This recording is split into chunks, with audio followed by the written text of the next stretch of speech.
how was Benue before the advent of the colonialists that we still had a secure environment? In this episode, we're going to bring you someone who is with the Police Service Commission, but before he went into the Police Service Commission as a commissioner representing civil society, you will see a lot that he has done in that sector. He has represented a lot of groups. He has been country director of the Global Rights. He is the founder and president of Lawyers Alert. He has gone to several communities across Nigeria and across the world to preach rights, reform, and really popular participation in governance. I am talking of no other than Mr. Rommy Mom. You're welcome, sir. Thank you so much, Mr. Diego. Yes. So on Akweya TV, what we do is we talk about development with culture. What was our way of living? And we know that for instance, in Benue, in the TV system, we have governance by elders, a council of elders. We have a family system. Even in Akweya land, we have that kind of thing too. Now, a lot of people say, if we had gone back to that, if we had stuck to that, there wouldn't have been all the cases of violence and robbery and attacks by militants, that we would have defended ourselves better. Well, yes, I agree to a very large extent with that statement, because if you look at what used to be and the transition and process of where we are now, is in a gradual erosion of what used to be. You rightly pointed out that the thief people, for instance, what you used to have was age grade systems. We are in the communities and localities, you had age grades, who will normally superintend and sit over issues of security and all that there was, to the highest person. Yes. And there was a lot of respect in terms of respecting this age grade was a value. And because of that, their words and their understanding of the culture and how people were ruled and came together was like the law. It was more of community-based security at that time, because it was a community that was, the beneficiary or the person or the people who will lose more. So because policing was more communal at that point, you had much more security. The security was in the communal living. The security was in the people within the communities who were pretending over it in terms of security. The security was in that these persons who were looking after security, we are very, very experienced in the ways of the people. They're experienced in the culture. They're experienced in the history. And so whatever they said had credence and had roots in the history. And to that extent, persons were much more reserved. Persons were much more confident. And I'll use one word. There was trust. Trust, exactly. Trust in this process and in these persons. Because security is all about trust. And once this trust is eroded, then you can no longer have security. So now, with the way Benue has run, like the anti-grazing law that was enacted to respond to the issue, was that still people-oriented? Was that still not protecting the state, which was the problem in the first place, with the type of security system the colonialists brought? Now, if you begin to look at the anti-grazing laws in Benue, so anti-open grazing laws in Benue, and you look at the sociology of the law and how it emanated, maybe when you begin to unpack this, the answers to your question will be much more informed.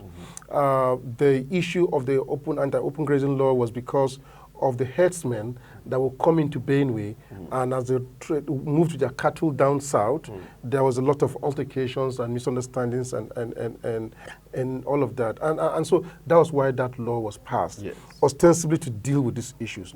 But as to whether this law took into consideration the sociological factors of the people, whether this law was done by the state without much more relation with the communities. Because communities now is not just about those who are indigenous. Communities also involve those who have come in to settle. You know, if you go to Taraba, if you go to Nasarawa, you see thief people there. Yeah. If you go to Domaland, you see thief people there. Yes. If you go to Tivland, you see Doma people there. Yeah. So when you talk about communities, you have to take everybody's interest on board. Now, the thing about the anti-open grazing. Oh, yeah. Yes. The thing about it is that a certain sect of the people in Benue felt like, or feel like it's targeted at them. And so that's trust we're talking about. Yeah. That confidence, that submission, because it was done in my interest, is no longer there. But on the whole, it was meant to, you know, say, let us have peace, let's protect the routes. And so I think for me, while the intent of the law might be commendable, I am a bit wary as to the formulation of thoughts and ideas into it, one. And then secondly, the actors that are out there now implementing the law. Yeah. The implementation can be a bit much more civil and community-oriented. I like the fact that we're talking about communities here, because if everything centers and sits with the communities, you're going to have a whole lot more trust in these laws. Because as it is now, it's about the state against the people. Yes. And once you frame it in the state against the people, it's not going to work, because people don't trust the state. Yeah. The citizens have lost trust in the state in terms of what is the interest of the state here. You're taking my taxes, you're not giving me water, you're taking my taxes that are no roads, you're telling me of police officers who probably are more interested in the money in my pocket than in protecting me.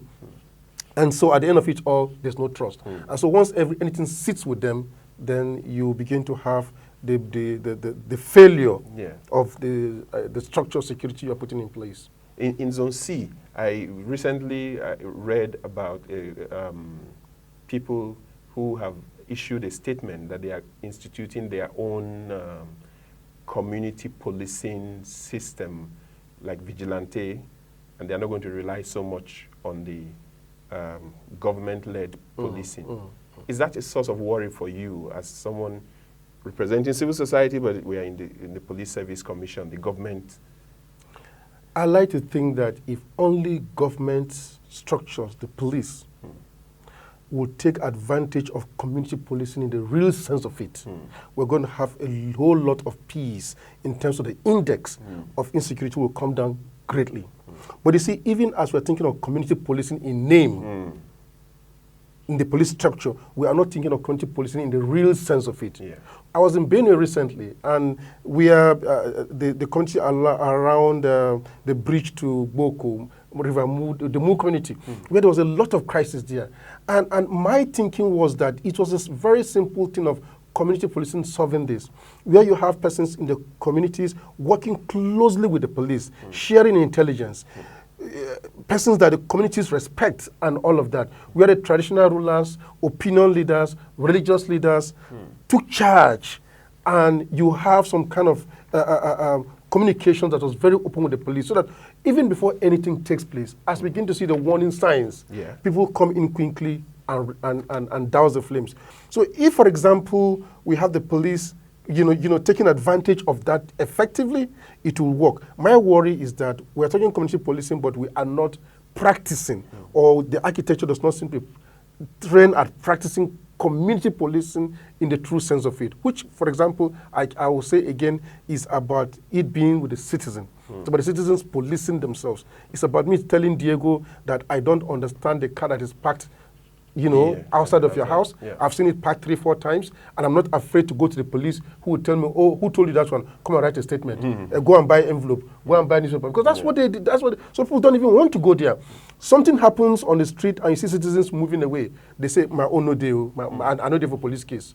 But if community policing was in place, they would even be the ones to tell the police before it happens that I smell something that is not right here, because you are living there, you are working there, you know exactly how things are. And we need to get back to that era for us to have peace. So I agree with you completely that except we retrace our steps to have a people-centered and community policing in this country, the police structures as it is today, it will take magic to have it turn, where citizens begin to respect, where people begin to trust. And once there's no trust, then it's very difficult. So with all of this now, if someone were to say Police Service Commission is redundant, is useless, would you?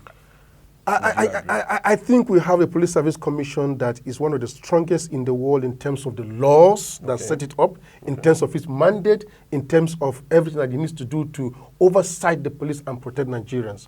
Very unfortunately, those laws, the mandate, whatever it is, for the police service commission is not implemented as it should have been. I will say this. A police force of any country, the police of any country is as good and as effective and as efficient as the oversight body is. Now we have a Nigerian police force that is subpar. We have a Nigerian police force that is not as effective and as efficient as we would want to. We need to blame the Police Service Commission. But in blaming the Police Service Commission, we also need to unpack as to why it's not functional. And once you know that the Police Service Commission is there, it doesn't have equipment, it doesn't have funding, it doesn't have all those things. How does it function? Funding? No funding. I mean, I've been in the Police Service Commission for 2 years, and I can look at you in the face and tell you that there's no funding for the Police Service Commission. Of course, the law tells the Police Service Commission you can go out there and look for your own resources. Some resources are so mega that it's very difficult to go out and look out for. I'll tell you something. We do not today, as we speak, know the exact number of policemen in this country. That's because the Police Service Commission doesn't have the wherewithal to carry out a census in terms of having data. What rank, where are you, what are you doing, and all that as a press of a button. So it even becomes difficult to even track and do that which you should do. And there are a lot of other things. When people say they want to go and complain to the Police Service Commission about what the police officer has done to them, because that is the primary mandate and responsibility of the Police Service Commission. Well, outside of Abuja, the Police Service Commission is zero. We have just one office in Abuja. The states don't have the offices. The zones don't have the offices. So how do you expect the Police Service Commission to be functional? I think if we really want a functional Police Service Commission that can oversight the police, we need to have state offices, we need to have zonal offices, because you're talking about the Nigerian who is vulnerable. That is the Nigerian that the police will always like to harass, probably. The man riding the bicycle, the man riding a motorcycle, they are the ones that stop while the guys with the big jeeps and the big cars drive past. And these guys are in the communities. So when the Police Service Commission is not near them, how can they complain? Do they take a vehicle to Abuja? So all these things made the Police Service Commission a bit not as effective as we should have loved it to be. Would it have been possible for the Police Service Commission to rethink its mandate and say, okay, let's work with civil society, let's also set up systems where some other interested civic groups also help in not necessarily executing the mandate, but helping to furnish you with. Is that a possibility? Because you've come from civil society. You've worked at all levels. And I'll tell you something, we are really, trying to partner with them, whether it's Clean Foundation, for example, whether it's Plaque and all others. We take a lot of intelligentsia from them in terms of how the police are faring, what are the capacity gaps and all of that. But again, it's one thing to get all this knowledge, it's another thing to translate them into action. All I'm saying is that the mechanisms, the structure for the Police Service Commission to go ahead and implement its mandate is not there. So no matter what knowledge comes into it, it really cannot function. And again, the civil society cannot go and do what the Police Service Commission can do or should do, except the Police Service Commission delegates its mandate to them. And so you wonder, can we delegate the mandate for them to promote, to dismiss, to recruit? Because those are the main parts of the Police Service Commission, to do policies and all of that.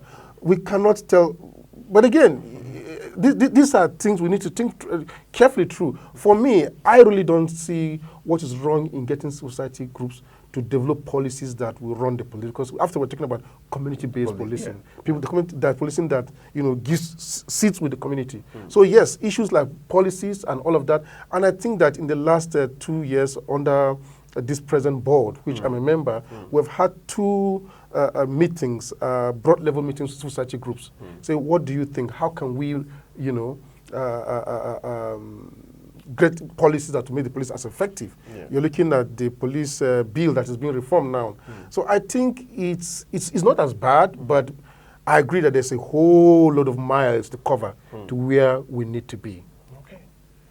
Okay, just before we round up, I will just ask what a few policemen are out there, or many policemen are out there, hardworking, doing a lot of great work. In Otobi area, just some days ago, there was a scare that militants were coming to attack the village, and the DPO in Otukpo responded at night, with men traveling through all the hamlets. What would you say to all these hardworking policemen out there? Because what we always hear is when the police don't respond, when they are not good. What would you say? I will instead say to the citizens that we should lift up, we should celebrate the police officers who have shown gallantry, who have done their work very well. Write some notes to the Police Service Commission. Recommend these officers for promotion. Recommend these officers to be celebrated. Because we have those powers. Yeah, okay. Yeah, okay. So I think if citizens come together and say, this officer, that officer, they have done so well, these are the things they have done, this is how gallant they have been, and so we're recommending them to be recognized. Well, it starts from commendation by the commission to promotions to all of that. We will do it. Great. I agree with you that there are police officers who are wonderful citizens, who have done so well, who unfortunately have not been able to express themselves, at a level where we will notice them. But they are there. And I have walked in, I was driving in the rain one of these days from Wuse to Gwarimpa, and at that junction before the Wuse Bridge, you could see a police officer in the rain still trying to direct traffic. Wow. This was somebody who is discharging, So what I did was to also stop, walk up to him, get his name, try to see how we could recognize such hard work, how we can lift such officers up. The Police Service Commission is thinking, for example, of having a National Police Week where we celebrate officers like this. So yes, there are good officers, just like there are very, very bad officers. Yeah, but that's what the person, the wise man with the head, or the older man who is so wise will say, one bad apple, spoils the whole. So, but then again, we need to, unearth them. Like the DPO, Toby, for instance, this is someone that his community should write. Yes. This is what this man does for us. But again, how will they write when they don't even know the Police Service Commission exists? This is one of the things I'm talking about. Because the Police Service Commission is just here in Abuja. So funding should be given for a commission that oversights an agency that carries guns amongst defenseless citizens. That is awesome power by the police. They carry guns and they are in our midst. They can slap you, you won't dare slap back. No. They can violate your rights just because they're carrying guns.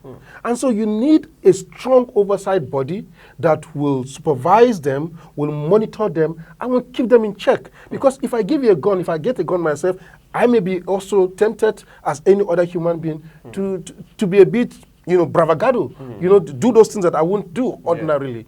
You need that supervision. And that is why government, in my own thinking, I'm part of government though, but I think that we need to look more at funding the Police Service Commission for the benefit of the poor person, the vulnerable person in our society. That's what the Police Service Commission is meant for. But if it's just a name, you really can't serve that person. I think we should. Oh, great. Yeah. Thank you so much for being on Akweya TV. This conversation has been really stimulating. And for those who are watching on YouTube and you want to send a message to us, our information is on the screen. On Akweya TV, you can send to tv@akweya.com. That's our email address. Or WhatsApp 09044800200. We will have your information and we'll have what you want to say on the screen.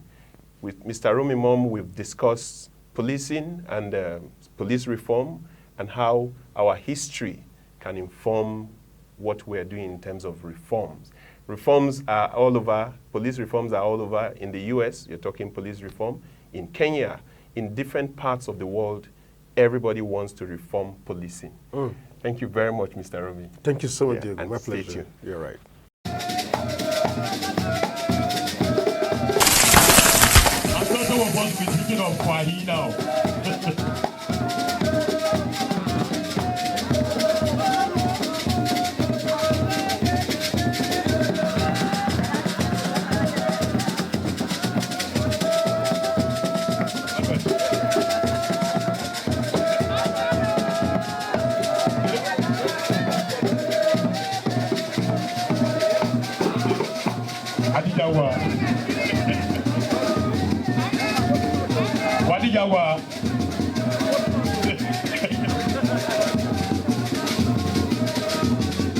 Aye.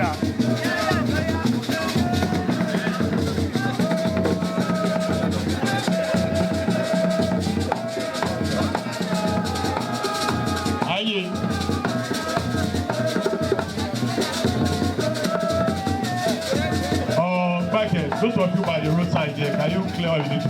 Those of you standing. And back here, when I run about my move back a little. There are people sitting behind you. I want them to see this.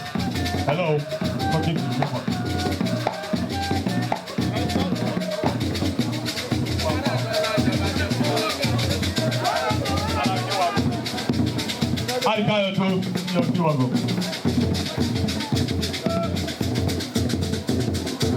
you. Aye, bravo. I hear.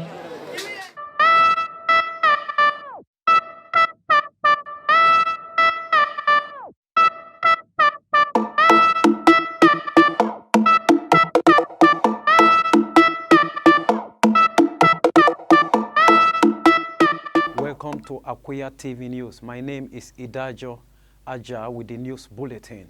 It is a new political dispensation for the legislative arm of Otukpo Local Government Council of Benue State, as 13 newly elected councillors were sworn in on Tuesday, 31st of June 2020 by the Clerk of the House, Mr. Agaba Okwori. Notable among the councillors were the two councillors representing Alan and Otobi Ward in Akwa District of Otukpo Local Government, Honorable Enoch Alego and Honorable James Akbala. It was a great day for the Akweya people as Honorable Eligo further emerged as the leader of the House. The Clerk of the House, Mr. Agaba Okwori, who led them to take the oath, also charged the newly councillors to work together in harmony with the executive arm of the council for progressive governance. Many important dignitaries from Akweya were there to felicitate with the newly sworn-in councillors. Among them is the National President of AYPF, Comrade Austin Onkpe, Honorable John Sinade, Elder Godwin Fred, Honorable Michael Odaba, and the host of others. Though it has been confirmed that the health of thousands of people in several communities in Okpoko, Ohimini, and Otukpo local government areas of Benue State, especially the entire residents of the city of Otukpo, are endangered, as they have no choice but to depend on rivers polluted by coal mining exploration by Dangote group of companies. The Benue State government, represented by the Commissioner for Water, Resources and Environment, may not be committed to the protection of lives of the endangered communities. Contrary to his word that he will be appearing before the Benue State House of Assembly to discuss Dangote group of companies, mining exploration that has polluted key source of water in Benue South Senatorial District. The Commissioner for Water, Resources and Environment was nowhere to be seen when the House reconvened on Wednesday, July 1st, 2020. Findings indicate that not only was the Commissioner absent, the House said it is not aware of the dire situation posed by the pollution of some key source of water by Dangote group of companies. The House also said it has also no schedule on its agenda for that day to see the Honorable Commissioner for Water, Resources and Environment.